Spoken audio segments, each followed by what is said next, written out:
আলুর চপ কিন্তু আমাদের সকলেরই পছন্দের একটা জিনিস। হ্যালো এভরিওয়ান, রান্নাবাটির একটা নতুন ভিডিওতে সকলকে স্বাগত।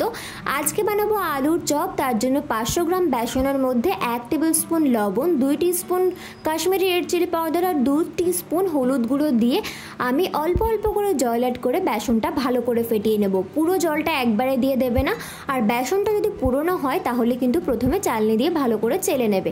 অল্প অল্প করে জল অ্যাড করে বেসন ফাটানো হয়ে গেলে এরকম কনসিস্টেন্সি চলে আসলে তারপর একটু সাদা তেল অ্যাড করে ঢাকা দিয়ে রেখে দিতে হবে। তারপর এখানে আমি 4টে বড় সাইজের আলু সিদ্ধ করে নিয়েছি। এবার একটা ম্যাশার দিয়ে ম্যাশ করে নেব।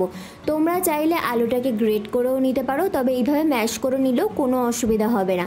আলুটা ম্যাশ করা হয়ে গেলে তৈরি করবো একটা ভাজা মশলা। তার জন্য শুকনো কড়াইতে 2 টেবিল স্পুন গোটা জিরে, 1 টিস্পুন গোটা ধনে আর 2টো শুকনো লঙ্কা দিয়ে ভালো করে নেড়েচেড়ে ভেজে নিয়ে গুঁড়ো করে নেব। এরপর কড়াইতে সাদা তেল গরম করে তার মধ্যে একদম মিহি করে কেটে রাখা পেঁয়াজ একটু ভেজে নেব। একদম গোলাপি হয়ে আসলে দিয়ে দেবো আদা রসুনের পেস্ট। তারপর দিয়ে দেবো একটুখানি হলুদ গুঁড়ো আর কাঁচা লঙ্কা, আর এই সব কিছু দিয়ে ভালো করে একটু নেড়েচেড়ে নিতে হবে। 5 মিনিট মতো কষে নিয়ে তারপর সিদ্ধ করে রাখা আলুটা, মানে যেটা ম্যাশ করে রেখেছি, সেটা দিয়ে দেবো কড়াইয়ের মধ্যে। আলুটা দেওয়ার পর বেশি কিছুক্ষণ ধৈর্য নিয়ে নাড়তে হবে। আলুর ময়েশ্চারটা পুরো চলে গেলে তবেই কিন্তু আলুর পুরটা একদম সুন্দর হবে। তারপর আলুটা দিয়ে নাড়তে শুরু করব বেশ কিছুক্ষণ। 5-10 মিনিট মতো নেড়ে নিয়ে, মানে আলুর পরিমাণ অনুযায়ী তোমরা নাড়বে। এখানে আমার প্রায় 10 থেকে 12 মিনিট লেগেছিল। ভালো করে নেড়ে চেড়ে মিশিয়ে নিয়ে তারপর দিয়ে দেবো 1 টেবিল স্পুন লবণ আর কিছুটা বিট নুন, কাশ্মীরি রেড চিলি পাউডার আর যে ভাজা মশলাটা তৈরি করেছিলাম সেটা।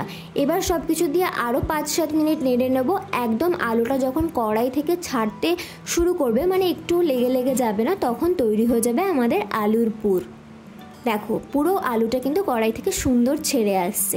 তৈরি হয়ে গেছে আলুর পুর। এবার চপগুলো হাত দিয়ে করে শেপ করে নেব। তার জন্য প্রথমে একটা প্লেটে আমি কিছুটা গুঁড়ো বেসন প্লেটের ওপর ভালো করে ছড়িয়ে নেব, আর কিছুটা গুঁড়ো বেসন হাতেও ভালো করে লাগিয়ে নেব। এতে আলুটা হাতের সাথে লেগে যাবে না, আর আলুটা তৈরি করার পর প্লেটে রাখলে প্লেটের সাথেও লেগে যাবে না। একটা চামচের সাহায্যে আলুর পুরটা হাতে নিয়ে এভাবে আমি হাত দিয়ে চেপে চেপে গোল করে নিয়েছি। তোমরা চাইলে দোকানের মতো একটা প্লাস্টিকের মধ্যে রেখে গোল কিছু দিয়ে চেপেও তৈরি করতে পারো, তবে এইভাবে তৈরি করলেও স্বাদের কোনো পার্থক্য হবে না, তাই এইভাবেই তৈরি করে নিয়েছি।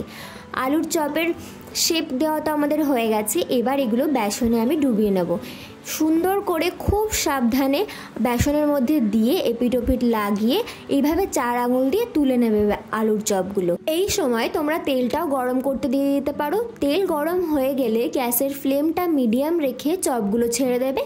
আর চপ ছাড়া হয়ে গেলেই প্রথমেই নাড়াচাড়া শুরু করে দেবে না। চপগুলো যখন ওপরের দিকে একা একাই ভেসে উঠবে তখন উল্টে দেবে চপগুলো, আর 2 পিঠ একদম লাল লাল করে ভেজে নেবে। কোনো রকম বেকিং সোডা বা বেকিং পাউডার ছাড়াই একদম সুন্দর ফুলে যাবে চপগুলো এইভাবে তৈরি করলে। তো প্রত্যেকটা চপ আমি ভালো করে ভেজে নিয়েছি লাল লাল করে, একদম মুচমুচে তৈরি হয়েছে। এবার ওপর থেকে একটু বিট নুন দিয়ে এগুলোকে সার্ভ করে দাও।